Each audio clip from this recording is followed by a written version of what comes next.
Dans le psaume 20, nous voyons que le cœur de Dieu le Fils est en cadence avec le cœur de Dieu le Père. Déjà, quand je dis cela, quand je parle de Dieu le Fils, je n'ai pas dit Jésus, mais Dieu le Fils. Je vais vous donner un peu d'aide avant de commencer ce prêche officiellement, mais Dieu le Fils, c'est Jésus. Mais ce prénom Jésus n'existe pas dans l'Ancien Testament. Il est connu sur le titre de Oint, O-I-N-T, ou roi, ou le Messie. Messie veut dire Christ. Quand on parle de Jésus-Christ, Christ veut dire Oint, O-I-N-T. Okay? Et donc, Messie, Oint, ou le roi, etc., ce sont juste des différentes façons de dire la même chose, la même personne.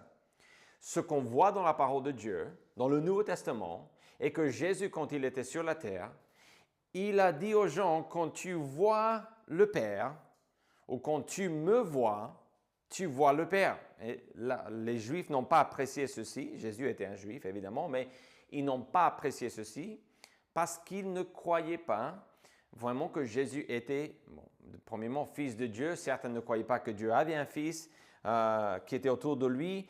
Donc, il y avait beaucoup de polémiques avec cette idée que Jésus et le Père étaient un. Il le dit dans l'Évangile selon Jean 10, verset 30, « Moi et le Père, nous sommes un ». Donc, on a cette idée qui est déjà développée ici dans le psaume 20. Ça, c'est ce que j'argumente ce soir. Et je voudrais vous montrer la structure de ce texte pour que ce soit clair pour vous, que vous puissiez voir Jésus dans ce texte. Okay? Ce nom Jésus n'existe pas dans l'Ancien Testament, mais on va faire le raccord entre l'Ancien Testament et le Nouveau Testament. Parce que Jésus, dès la première page de la Bible, on sait que c'est Jésus le Christ. On l'appelle comme ça dans Matthieu chapitre 1. Donc ça, c'est le premier livre du Nouveau Testament. Okay? Mais ici, donc on va faire ce raccord, mais sachez que le nom Jésus n'est pas nécessairement dans ce texte. Okay? Mais on parle de lui quand même. Et ça, c'est ce qui a capté mon attention. Ce psaume, et si je veux le décrire vraiment d'une manière succincte, je vais dire que c'est une magnifique tapisserie qui dépeint la relation harmonieuse entre le Père et le Fils. On parle déjà de cette union ici, dans l'Ancien Testament. En fait, en y réfléchissant, nous sommes au psaume 20, mais dans le psaume 2, nous avons déjà découvert ceci. Je n'ai pas mis l'accent sur ceci parce que ce n'était pas vraiment, je pense, l'idée principale n'était pas de démontrer que quand tu vois le Fils ou le Père, tu vois le Père ou le Fils. Ce n'était pas ça nécessairement l'idée. Je pense que le psaume 20 a vraiment comme but de nous faire voir cela. Mais on a parlé de ce fait que Dieu le Père a un Fils et qu'il finit le psaume 2 en disant « Heureux tous ceux qui se confient en lui ». Donc Dieu le Père dit « Attention, si tu n'honores pas Jésus, mon Fils », donc c'est juste, on l'appelle son Fils, on ne dit pas Jésus encore une fois, on est dans l'Ancien Testament avant l'incarnation de Jésus, Dieu le Fils. Mais il dit « Si tu n'honores pas le Fils, en fait, tu vas subir un jugement. » Tu vas subir une punition éternelle. Et donc, on a cette idée déjà développée, mais on va plus dans les détails ici dans le psaume 20. Et ce que je veux vous montrer ici est que dans ce psaume, on parle d'un alignement parfait. On parle de ce fait qu'il y a une union parfaite. David, donc pourquoi David? Parce que si vous regardez le premier verset, au chef des chantres, psaume de David. Donc déjà, quand on voit au chef des chantres, on ignore qui c'est. Le texte ne dit pas. Mais on comprend le contexte. Les Israélites, les Juifs, apprenaient les vérités de ce psaume mieux que nous. Pourquoi? Parce qu'ils le chantaient. Vous entendez des gens autour de vous, ou peut-être vous, pendant la journée, vous chantez des chants qui restent. Ce qui est peut-être le pire dans la vie, quand vous avez des petits-enfants autour de vous, et que parfois la musique qu'on apprend quand on est enfant, ça reste pour toujours avec nous. N'est-ce pas? La petite musique. Parfois, c'est un livre qui fait du bruit, un jouet que les parents veulent vraiment brûler vivant sur le barbecue parce que c'est le même bruit qui n'arrête jamais. Souvent, je suis sur le canapé le soir et c'est la fin de la journée. C'est là où je vais pour m'endormir avant d'aller m'endormir comme il faut dans mon lit. Et pas chaque nuit, mais souvent, il y a un jouet qui chante dans la boîte de jouets juste à côté de moi.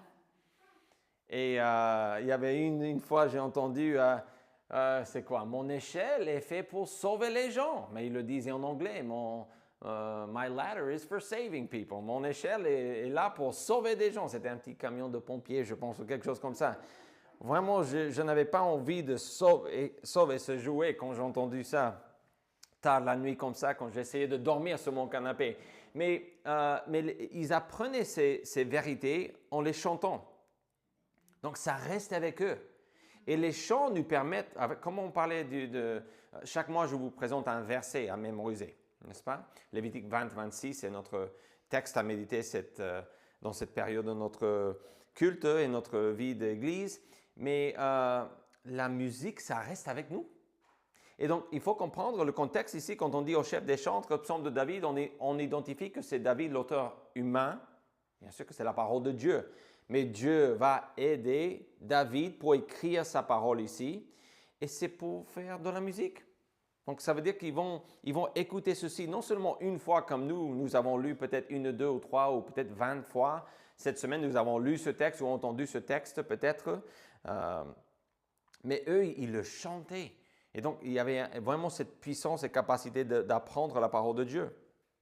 Donc, David parle ici de l'union de l'Éternel avec on va reprendre le vocabulaire de l'Ancien Testament, et de son fils, de son roi, de son oint. Alors, les mots roi et oint, parfois, peuvent juste faire référence à un roi d'Israël. OK? Et donc, je ne veux pas que vous croyiez qu'à chaque fois qu'on voit dans les psaumes roi ou oint, que systématiquement, ça parle de Jésus ou du Messie. Ce n'est pas toujours le cas.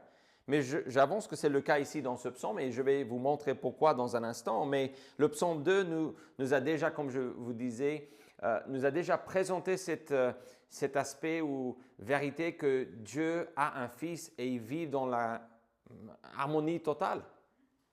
Il n'y a pas de division entre le Père et le Fils. Donc, vous entendez, qu'est-ce que cela change pour nous? Avant de vraiment arriver au message, je vais vous dire ceci. Beaucoup vont dire, je crois en Dieu. Mais ils ne connaissent pas Dieu. Okay? Ils ont quelques petits détails de Dieu peut-être. Certains vont dire, oui, je crois en Jésus. Mais si on leur demande de nous dire, mais quel Jésus ou quel Dieu? Ils ne savent pas comment répondre. Et ce n'est pas une honte nécessairement, je comprends, ce n'est pas que tout le monde doit comprendre. Je voudrais que tout le monde connaisse Jésus et Dieu, évidemment. Mais ici, dans ce texte, on voit que David connaît Dieu, le Père. Et il connaît Dieu, le Fils aussi. Parce qu'il a déjà parlé de lui dans le psaume 16. On a parlé aussi de cette idée que Dieu lui a révélé que son fils, pas le fils de David, mais fils de Dieu, donc le Messie, n'allait pas voir la corruption. Il allait mourir, mais son corps n'allait pas voir la corruption. Pourquoi? Parce que Dieu l'a ressuscité d'entre les morts. Et donc, David connaissait ça déjà. Il connaissait aussi, selon le psaume 2, que le Fils de Dieu allait régner sur la terre un jour. Il va régner sur la terre un jour. Donc, David, il connaît des choses de Dieu. Et vraiment, dans ce texte, on le voit. Quant à la structure de ce psaume, si on veut résumer ce que vous avez devant vous, dans la Bible, là, le verset 1 est un titre qui identifie que c'est David, l'auteur humain. Bon, ça, c'est pas beaucoup à retenir, c'est simple. Et vraiment, presque la plupart de ce psaume, les versets 2 à 9, c'est David qui parle à Jésus. Il parle au Messie. Il parle de cette personne qui n'est pas Dieu le Père, OK? Mais qui est Dieu quand même. Dieu le Fils. Et on le voit, regardez le verset 2, il dit que l'Éternel t'exauce. Il dit que le nom du Dieu de Jacob, ou que le nom, oui, du Dieu de Jacob te protège. Il parle, il t'envoie du secours, dans le verset 3. Que de Sion, il te soutienne. Donc, la deuxième personne au singulier, dans ce psaume, on parle, c'est David qui parle au Messie. Il s'adresse à Jésus. Donc, il est dans un vocabulaire, dans ce sens de souhaiter du bien au Messie. Pas pour que le Messie puisse vivre ce qu'il dit, parce qu'après, il va nous dire qu'il est sûr que tout ce que lui dit du Messie, que Dieu le Père va le faire. Donc, ce n'est pas qu'il est en train de... Certains disent qu'il est en train de prier pour le Messie. Je ne le vois pas de cette manière. Je pense plutôt qu'il bénit le Messie. Parce que quand on a cette idée de que l'Éternel t'exauce, que le nom du Dieu de Jacob te protège et que ceci et que cela, on est vraiment dans le langage qui est de faire des bénédictions. Que le Dieu Tout-Puissant te garde et veille sur toi. Vous voyez, c'est vraiment ce vocabulaire-là. Et donc, on a ici, je disais, le verset 1, c'est juste un titre.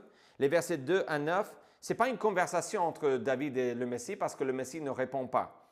Ces versets-là, c'est David qui s'adresse au Messie. Et nous, par interprétation, on va dire que c'est Jésus parce qu'on a déjà lu le Nouveau Testament. On sait que le Messie promis ici dans l'Ancien Testament, il s'appelle Jésus, okay? Le Christ, qui veut dire littéralement le Messie. Mais la dernière partie, regardez le verset 10. Ici, pour la toute première fois, ici David ne s'adresse plus à Dieu le Fils, mais à Dieu le Père. Pourquoi? Parce qu'il dit « Éternel, sauve le roi ». Je pense, est que le roi nous exauce quand nous invoquons le roi, quand nous l'invoquons. OK? Donc, pourquoi est-ce qu'il ne parle pas à Dieu? Parce qu'il dit que l'Éternel t'exauce, que le nom du Dieu, mais il ne dit pas Dieu fait ceci. Il s'adresse à cette personne, dans la deuxième personne du singulier, donc te, ton, tes. Il parle vraiment de cette idée qu'il est en train de s'adresser ou de parler à Dieu le Fils. C'est juste à la fin qu'il va s'adresser à Dieu directement, Dieu le Père. Et sa requête est simple, ce qu'il veut, ce qu'il sait il va avoir. Il dit « sauve le roi ». Donc il parle du roi et du oint dans le verset 7, ça c'est le Messie aussi. Okay? Donc David est en train de nous dire ici que lui, il connaît Dieu. Mais voici la révélation, on va dire la révélation dynamique qu'on a ici dans ce texte, la vérité dynamique de ce psaume est que Dieu le Père, si on veut résumer, Dieu le Père et Dieu le Fils sont un. Ça, c'est le message du psaume 1. Ce n'est pas qu'il n'y a pas d'autres thèmes. Évidemment, il y a beaucoup d'autres thèmes. Il y a d'autres choses qu'on peut dire. Il y a beaucoup de vérités qui sont sur la page de la Bible qu'on a devant nous. Il y a énormément de choses que Dieu dit. Mais on dépeint vraiment Dieu le Fils et Dieu le Père comme travaillant ensemble. Ils ne sont pas la même personne, mais le même Dieu. Okay? Et ça, c'est une vérité qu'on comprend en partie dans l'Ancien Testament, mais en détail dans le Nouveau Testament. Par exemple, juste un exemple, on va baptiser les gens au nom du Père, du Fils et du Saint-Esprit. Okay? Mais un texte comme ça, on n'a pas vraiment exactement comme ça. Je pense à Genèse 1, où on voit l'Esprit de Dieu se mouver au-dessus des eaux. On sait que Dieu va créer les cieux et la terre, mais dans le Nouveau Testament, on doit interpréter cela parce que Dieu nous dit qu'il a créé le monde par son Fils. Donc les trois sont là, mais ce n'est pas toujours aussi direct qu'on le voit dans le Nouveau Testament. Okay? Donc la révélation dynamique est vraiment cette idée que vraiment quand tu vois le Fils, tu vois le Père. Quand tu vois le Père, tu vois le Fils. Avant de vous donner quelques exemples de cette vérité, donc je vais vous montrer dans ce texte pourquoi je dis cela dans un instant. Mais avant, peut-être que vous voudriez voir Jésus dans ce texte d'abord. Pourquoi est-ce que je soumets que quand on dit « te » ou « tes » ou « ton », parce qu'on parle de « ton salut » qu'il te soutienne, tes holocaustes, tes offrandes. Donc, qui est cette personne? On parle de, je sais que l'Éternel sauve son oint. Donc, il ne parle pas à Dieu directement, mais il parle en disant, je sais que Dieu va sauver son oint. Et puis, il dit, Éternel, sauve le roi. Pourquoi est-ce qu'on pense que ces gens ou cette personne avec qui David s'adresse ou il parle est vraiment Jésus? La personne que David adresse, la première raison, est parce que cette personne est décrite d'une manière qui n'est pas possible pour un être humain tout simple. Pourquoi? Parce que regardez le verset 5 et 6. « Qu'il te donne ce que ton cœur désire. » Nous savons dans le psaume 37 que quand on marche avec Dieu, il place des désirs dans notre cœur et il les réalise. Vous l'avez déjà vu si vous êtes un enfant de Dieu, cela dans votre vie, que vous avez le désir de faire quelque chose et puis vous voyez avec le temps que Dieu ouvre un chemin et vous permet de faire cette chose. Et que c'est pas juste, ça peut être tout et n'importe quoi comme désir qu'on a. Dieu guide nos pas, il nous donne des choses qu'il veut pour nous et puis il les réalise.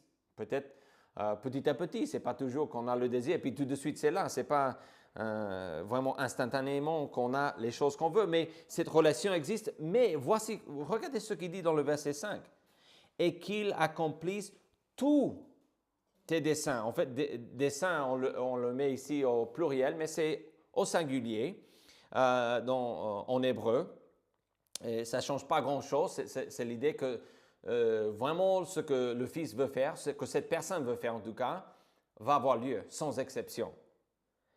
Il dit dans le verset 6, « Nous nous réjouirons de ton salut. » Et regardez la fin de verset 6. « L'Éternel exaucera tous tes vœux. » Vous savez, pour un être humain, Dieu peut exaucer nos requêtes.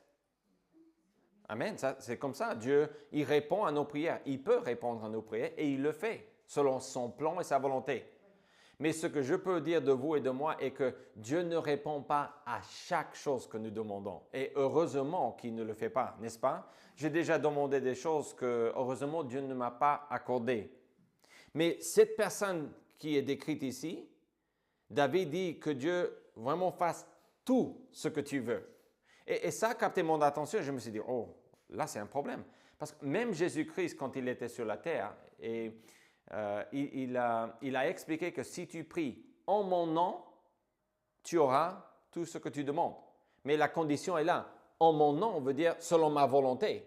Tu ne peux pas dire, Dieu, au nom de Jésus, je demande que mon voisin meure. Si c'est le plan de Dieu et que Dieu le veut, ça c'est le problème de Dieu. Mais Dieu, je prie en nom de Jésus que je puisse toucher 1 milliard d'euros ce soir. OK. Non, là ce n'est pas le sens de en son nom. Ce n'est pas parce que j'ai dit au nom de Jésus-Christ que j'ai ce que je veux. Non, c'est vraiment qu'on prie selon la volonté. Ça c'est exactement comme Jésus nous a dit de prier. Et Jésus a dit cela sur la croix. Vous vous souvenez, il a dit, je ne veux pas boire cette coupe, donc je ne veux pas être cloué sur la croix en tant qu'être humain. Mais il faut savoir, Jésus était homme, il est devenu un être humain, mais il était Dieu avant. Il a toujours existé. L'incarnation veut dire que Dieu existait depuis toujours, depuis l'éternité. Jésus est là, comme le Père, comme l'Esprit. Mais à un moment donné, Dieu a envoyé son Fils qui est devenu, donc il a pris chair. Il n'a pas commencé à exister. Il a commencé à exister comme un homme, comme Jésus l'homme, mais c'est tout. Mais lui, il a prié toutefois, non pas ce que je veux, mais ce que tu veux. Ça, c'est où on voit l'humanité de Dieu le Fils. Le fait qu'il dit, je ne veux pas ceci en tant qu'être humain, mais je suis plus qu'un homme. Je suis Dieu le Fils. Et donc, il devait ajouter toutefois, non pas ce que je veux, mais ce que tu veux. Donc, c'est pour ça que quand je vois ce psaume et que je vois des choses que David dit en parlant de cette personne, ce n'est pas possible que quelqu'un qui est pécheur comme moi et comme vous, ou n'importe quelle autre personne qui n'est pas Jésus, et qu'on puisse dire que Dieu va te donner tout ce que tu veux. Nous savons que ce n'est pas possible. Donc déjà ça devrait nous faire penser à cette idée. Donc on parle de comment est-ce qu'on sait que c'est Jésus, parce que David adresse la parole à cette personne qui aura tout ce qu'il veut. Le verset 6 aussi, j'ai avancé un petit peu, mais la personne que David adresse sauve. Parce qu'on dit que dans le verset 6, qu'est-ce qu'il dit? Nous nous réjouirons de ton salut. Donc, si vous connaissez l'histoire de la Bible, si vous avez lu les psaumes 1 à 20, pendant notre parcours de ce grand livre de 150 psaumes, vous avez remarqué plusieurs fois que le seul qui sauve est Dieu. Et ça, c'est clair dans les psaumes. Donc, ça, c'est peut-être l'exemple le plus fort que je peux vous donner pour dire que cette personne avec qui David parle est Jésus lui-même. Parce qu'il sauve. Et ça, c'est très fort. Mais deux autres raisons rapidement. La personne que David adresse ici, on l'appelle loin et le roi de Dieu. Donc, le verset 7 le dit, je sais déjà que l'Éternel sauve son roi. Donc, il dit que Dieu, que Dieu, que Dieu, que Dieu, mais il ne le dit pas pour que ces choses aient lieu. Il dit dans le verset 7, je sais déjà que l'Éternel va faire tout ce que Dieu veut faire, tout ce que Dieu le Fils veut, Dieu va l'accorder. Et donc, il le dit rapidement là, le verset 10 le dit aussi, Éternel sauve le roi. Et donc, le roi ici, on parle du Messie. On parle du oint de l'Éternel, le même texte. Donc, ça c'est un autre exemple. Dernier exemple, la personne que David adresse dans ce psaume est capable d'exaucer les prières. Regardez le verset 10 à nouveau. Éternel, sauve le roi. Donc, ici, pour la première fois, David il change de conversation. Il ne parle plus avec le Fils, mais il parle du Fils, mais pas au Fils. Et il dit, Éternel, sauve le Fils, si on veut remplacer le mot le roi, qu'il nous exauce quand nous l'invoquons. On a complètement changé. On parle dans la première partie du psaume, Dieu va t'exaucer, Dieu le Père va t'exaucer, tu es son Fils, tu es son roi, tu es loin, il va t'exaucer. Tu es le Messie. Mais à la fin, ça change complètement et on dit au Père, Père, sauve le roi. Et puis il dit concrètement, que le roi nous exauce. Donc vous voyez que si ce n'est pas Dieu ici, on a un grand problème ici à la fin. J'argumente dans ce sens. On a un problème parce que cette personne avec qui David parle, cette personne ne répond pas, mais David parle avec cette personne. Il tutoie cette personne. Cette personne, on décrit cette personne comme Dieu. C'est pour ça qu'on sait qu'on est dans un contexte qui est un texte qui parle du Père, bien sûr, mais du Fils aussi. Donc, on revient sur l'idée ici. Le titre, pour vraiment encadrer ce prêche, est « Alignement parfait ». On voit qu'il y a un alignement parfait ici entre Dieu le Père et le Fils. On voit aussi que le Père et le Fils sont un. Mais je veux vous donner trois autres choses. Donc, ayons rapidement distingué un petit peu, brièvement je pense, entre le Père et le Fils.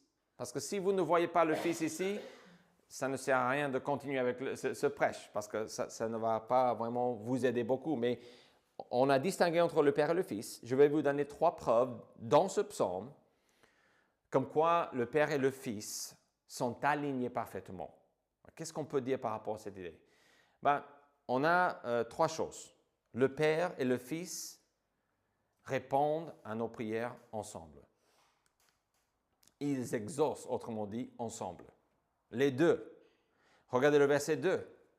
Que l'Éternel t'exauce au jour de la détresse. Ça, ce n'est pas une surprise. Le fait que Dieu le Père, quand on dit l'Éternel ici, on est dans le contexte de Dieu le Père. Le fait que c'est Dieu qui répond à nos prières ou aux prières de ses enfants, ça c'est dans la famille de Dieu, il n'y a personne qui mettra ça en question.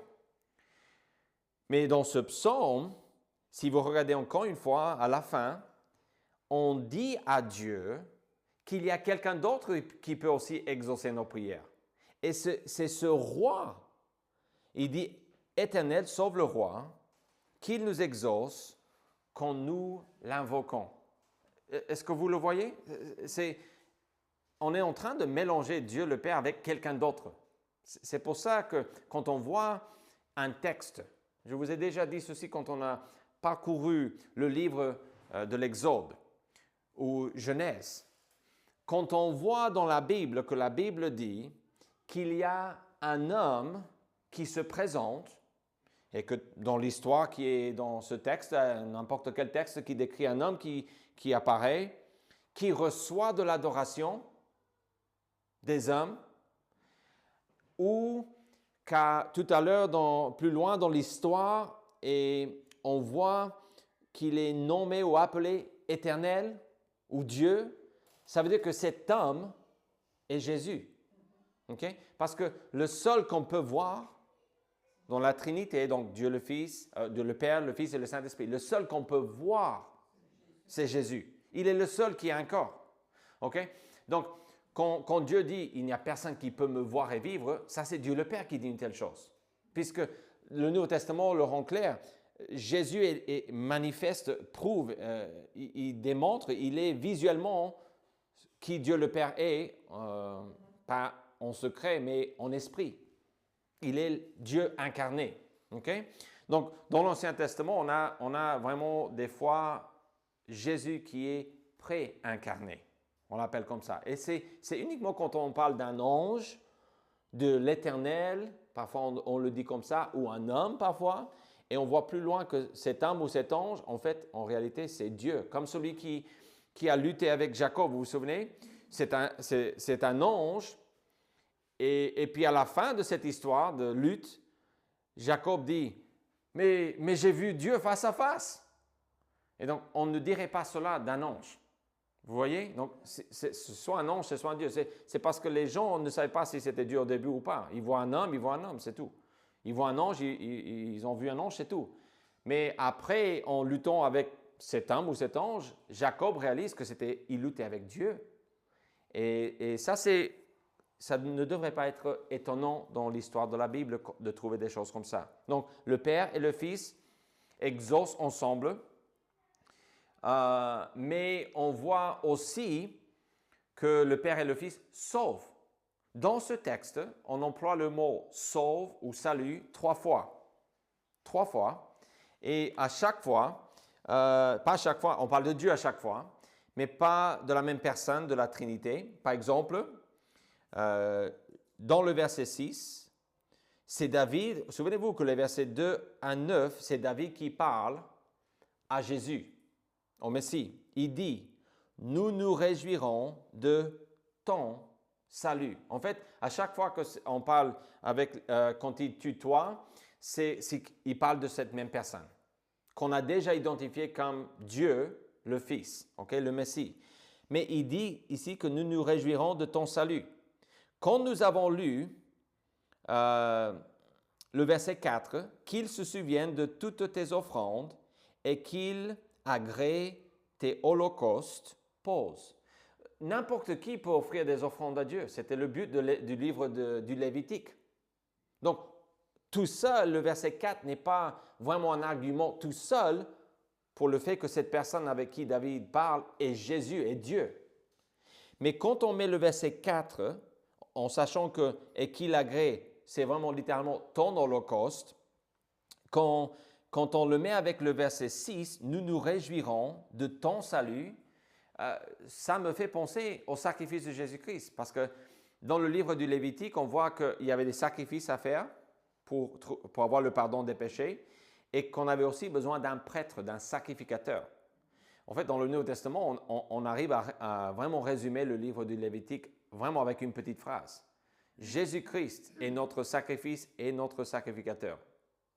Pourquoi? Il s'est offert lui-même. Il est celui qui avait le droit de faire les sacrifices et il était le sacrifice lui-même. Okay, donc, on résume le livre du Lévitique et j'avoue que ce psaume peut sembler très compliqué, mais on essaie juste de résumer, de voir que vraiment, il n'y a pas de différence entre Dieu le Père et Dieu le Fils. Ce sont deux personnes différentes dans le sens que le Père n'est pas le Fils et le Fils n'est pas le Père, mais les deux sont Dieu. Et c'est pour ça qu'on voit que tous les deux exaucent nos prières, ont la capacité de le faire. Ils sauvent ensemble. Donc, on a déjà vu un petit peu le salut, ton salut, il dit. Mais regardez le verset 7. « Je sais déjà que l'Éternel sauve. » Bon, ce n'est pas le même sens, mais c'est la même action. Il sauve.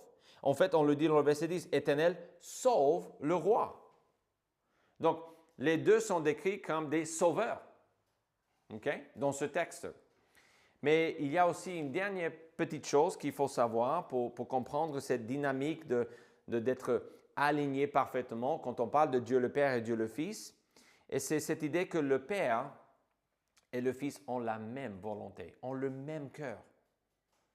Si vous avez déjà vu à la télé, parfois on demande aux gens, en fait on sépare un couple ou deux amis et on leur demande, on leur pose des questions sur l'autre personne. Et en fait, ils peuvent gagner de l'argent s'ils répondent correctement. Donc, c'est quoi ton ami, sa couleur préférée? Son repas préféré? Et ceci, et là, et cela, musique préférée, etc. Et donc, on compare après. Mais ici, dans ce texte, fois après fois, on voit que ce que Dieu veut, est Dieu le Père, et ce que le Fils veut aussi. Et tout ce que le Fils veut, il va l'avoir parce que c'est exactement ça que le Père il veut. Pour ne pas faire l'ensemble de ces divers versets, regardez 5 et 6 avec moi. Ça doit être clair quand je lis ces textes.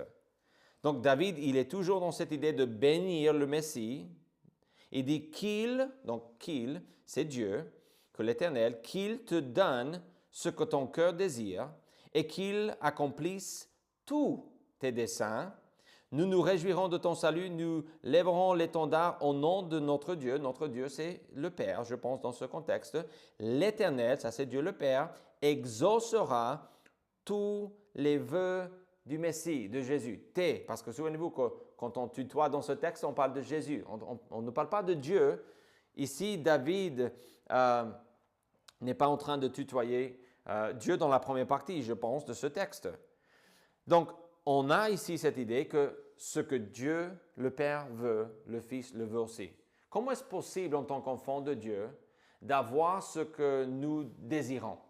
Ne répondez pas, mais réfléchissez. Comment est-ce possible? J'ai déjà cité quelques petits textes du Nouveau Testament. La réponse est simple.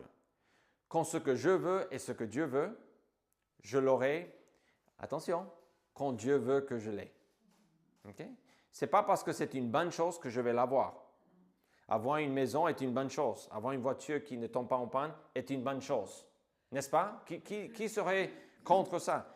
Mais cela ne veut pas dire automatiquement que j'aurai tout ce que je veux. Nous ne prêchons pas dans cette Église, nous ne croyons pas que la Bible enseigne en tout cas que si on est un enfant de Dieu, on n'a pas de maladie, on n'a pas de problème, on n'a pas de problème ou souci d'argent, on n'a pas de bagarre avec les autres personnes ou des difficultés en tout cas.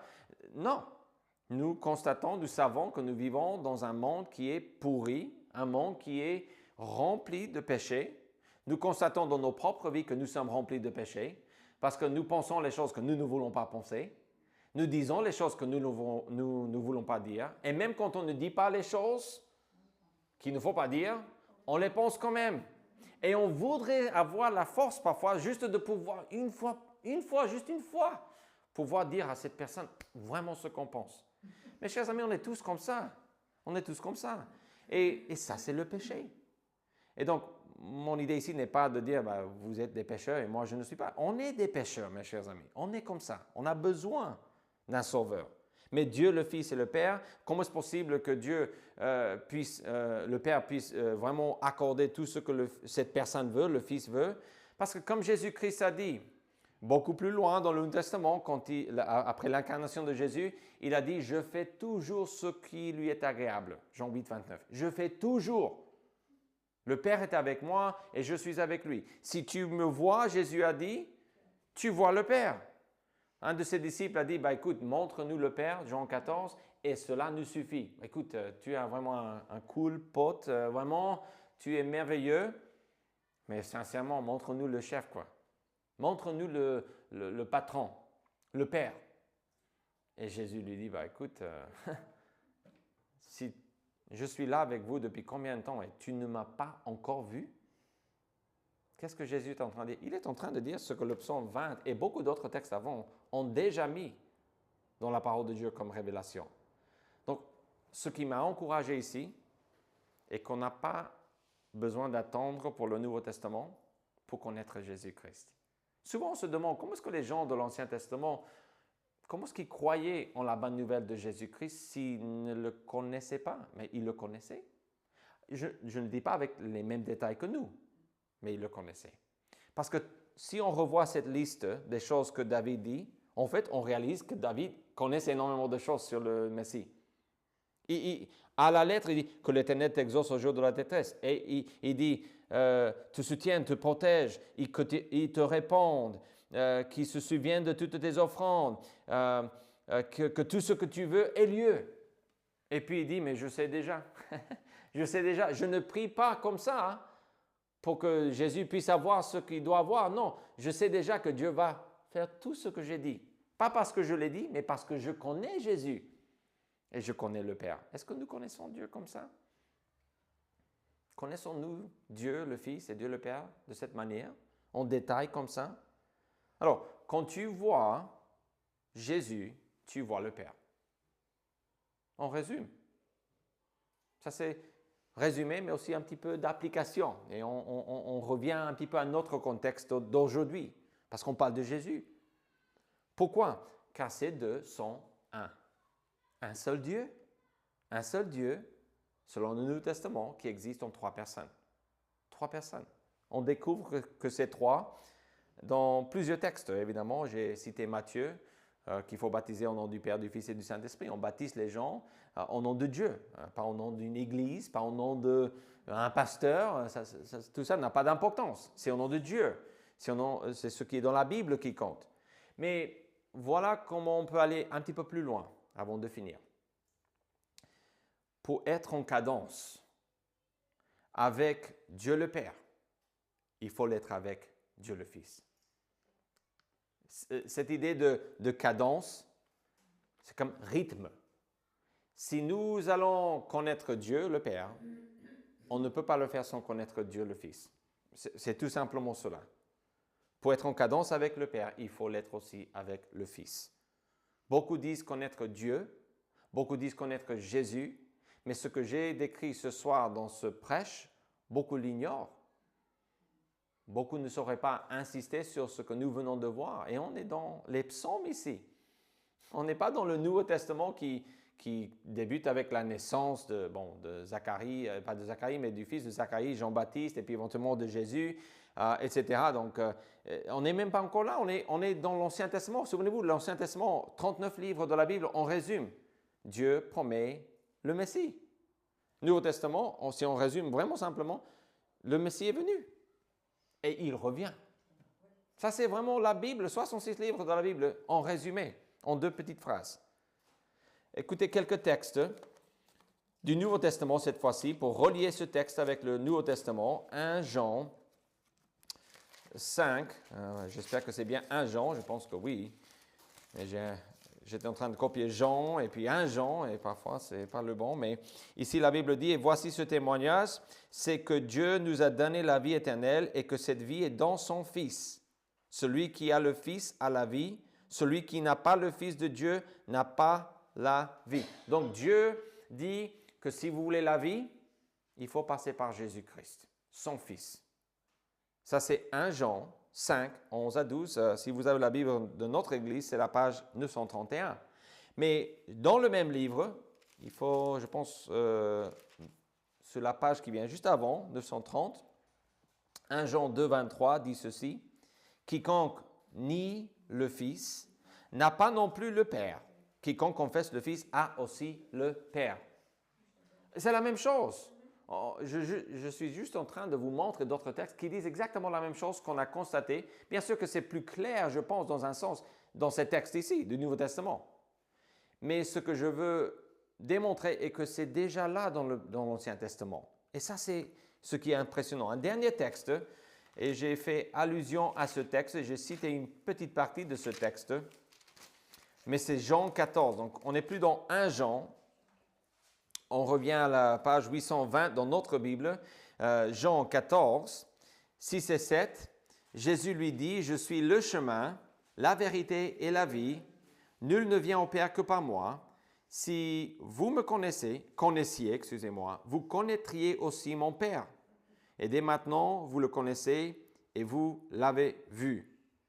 Jésus lui dit, parce qu'il y a Philippe qui lui dit dans le verset 8, Seigneur, montre-nous le Père et cela nous suffit. Jésus lui dit, il y a si longtemps que je suis avec vous et tu ne m'as pas connu, Philippe?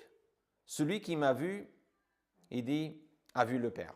Comment dis-tu, montre-nous le Père? Mais comment peux-tu dire une telle chose?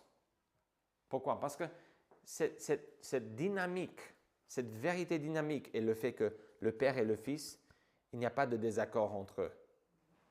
Mais vous savez ce que j'ai appris en regardant dans ce texte de Psaume 20? Oui, j'ai vu l'harmonie parfaite entre le Père et le Fils.